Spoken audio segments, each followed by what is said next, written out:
Hey gang, D Tidwell, Enduro MTB training. Hope you guys are doing well.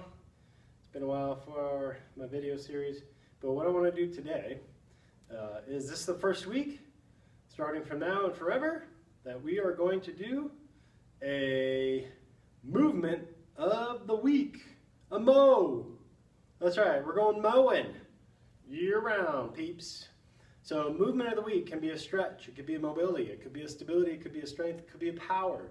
Okay, sometimes it'll be one move, sometimes it'll be a multiple kind of move. So that's what you can expect. I'll pull hot topics, I'll pull seasonal type of bits of information that are useful for the type of part of the season that we're in. And today, you know, such a big part of our mountain biking is the hip hinge, so I thought I'd start here. So today, first week of the M.O.W, the week of the 15th of May, 2015. One thing that everybody likes to do, because it's a hot, fun thing to do, and that's kettlebell swing.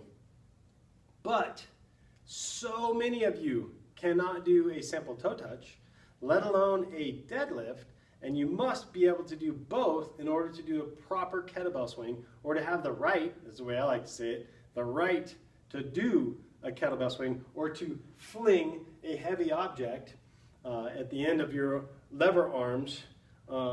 You must be able to have a proper hip hinge. Otherwise you get things that look like this. You get the rounded back, the straight legs, you get this guy, you know, you get this guy, which is completely wrong. So besides the form of kettlebell, all I want to teach you today is a couple things to do to help your hip hinge. First of all, can you touch your toes? It's one of the screens that we do with one-on-one training and personal coaching, and it's in every program that we have online. So the 90-day and the Ultimate Enduro. The self-screen test, one of them is the toe touch. Can you touch toes?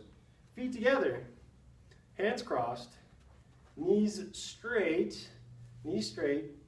Can you touch your toes like such? Okay, that doesn't mean like this, okay?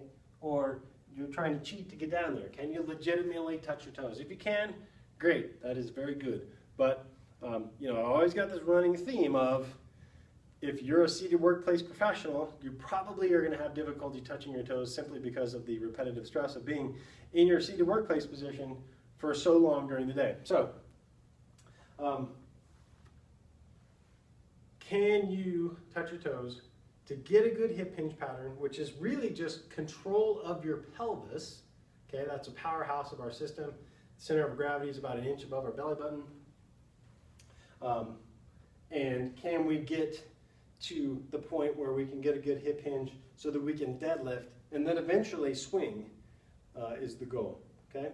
So one thing is touch toes. That's an easy stretch, typically upper hamstring, gets a little hip hinge in there, might get a little lower back stretch, that's all good. Another thing you can do is grab a half a foam roller, a book, anything, a couple pair of dumbbells, anything you can stand on, and then a ball. This could be a foam roller, a towel, a rolled up sweatshirt, it doesn't matter. But really all you're going to do is put that on the floor. This is going to go between your knees. I'll show you sideways here. And we're going to do two things. One is a toe up, heel down, and then we'll do a heel up, toe down version. So we'll start with the toes up, put the ball between your knees like such, and you squeeze it. So your feet should actually be fairly close together because you want to squeeze that ball.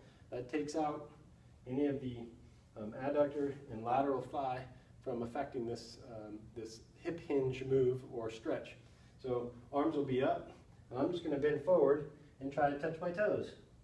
Okay? You will get kind of a upper calf, lower hamstring, lower back stretch out of this. So it's good lengthening of the posterior aspect of the body. When we go heels up, by the way, do about 10 of those. Okay? We'll also do 10 of these. But when you go heels up, it actually works more on your hip hinge mechanics as well as becomes an upper hamstring stretcher, because now what we've got to do, if I don't actually push my weight backwards, you're going to see that I fall forward, okay? So in order to do that, you have to be able to hip hinge. My butt has to be able to go back to counterbalance my upper body reaching forward, okay? So we get this good hip hinge action going on, right? 10 of each, okay? Because one thing you want to be able to do, as you can see, watch how far I can get down with a neutral spine via my hip sockets, my pelvis going this way on my hip sockets with my back flat. I can go all the way down to about right here, and I run out of hip hinge, and the rest is going to be just flexing of my lumbar spine to get down here so I can put my palms on the floor with my knee straight, okay? Ideally, that's kind of where you want to get, okay? So these two is a great way to start. I'm not going to forget to say foam rolling, sticking with a massage stick, you know, all the videos that I've done before on this kind of stuff is all great stuff too. So remember, and don't forget, this kind of stuff is always in play, all right? Even if I teach you a M.O.W, a movement of the week, just assume that we're talking about foam rolling, lacrosse balling, and sticking, whatever thing we may be talking about as it relates to flexibility. Now, a second one, hey, personal camera guy, so forgive me.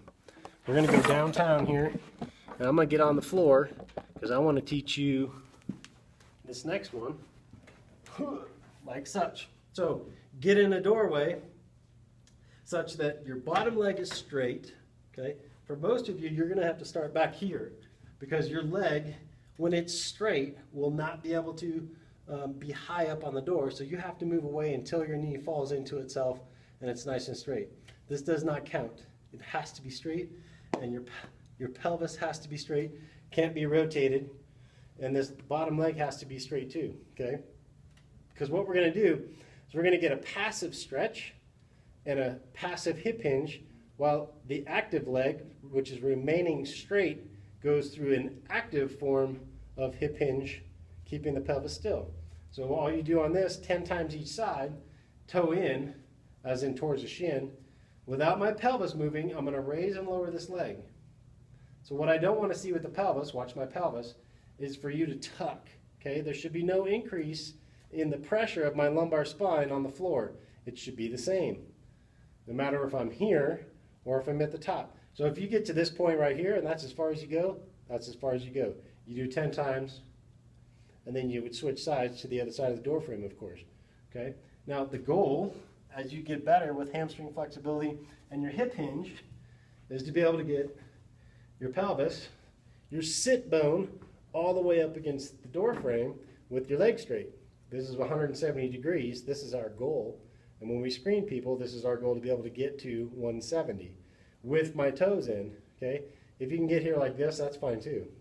But my pelvis isn't shifted, it's not flat. This is my normal range, which is good, and it's all coming through my hip, which is what we want, okay? So try the half foam roller with the ball or the thing between your knees. Try this guy with a door frame and start working on that hip hinge. The cool thing about the hip hinge is that it will show up pretty quick like in results as it relates to skills on your bike. All of a sudden you're cornering and your butt's sticking out, and you've got that good position back here because this thing's out here. You got that good traction with the side of your tire casing really working as it should. That is awesome, okay? Not only that, but it frees you up for your glutes to work well, for the squat move, the lunge move, and all those primal movement patterns that are really good for us mountain bikers. So give those a try, and stay tuned every week for the movement of the week. M.O.W. Thanks, you guys. Take care. Questions, enduromtbtraining.com, or email me info@enduromtbtraining.com. All right, you guys take care, and we'll see you next time. Bye-bye.